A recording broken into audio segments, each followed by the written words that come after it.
Jayalalithaa was an introvert. ஆனால் அவங்களுக்கு சசிகலான்னு ஒரு கேட் கீப்பர் இருந்தாங்க. ஆனால் அந்த அம்மாவும் வந்து அதை தாண்டி ஓரளவுக்கு மீடியாவோட பேசினாங்க, நல்லாவே பேசினாங்க.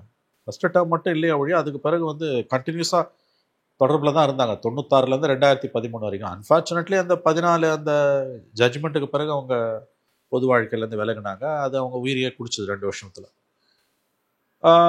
மற்றபடி பார்த்தீங்கன்னா வந்து ஒரு இன்ட்ரோவர்ட்டாக இருந்தாலும் அரசியலுக்கு வந்து சக்ஸஸ் பண்ண பிறகு அந்த அம்மாவால் வந்து வர முடிஞ்சுது. அஃப்கோர்ஸ் சசிகலா மாதிரி ஒரு கேட் கீப்பர் இவருக்கு அமையலை. இவருக்கு அந்த மாதிரி யார் இருக்கா?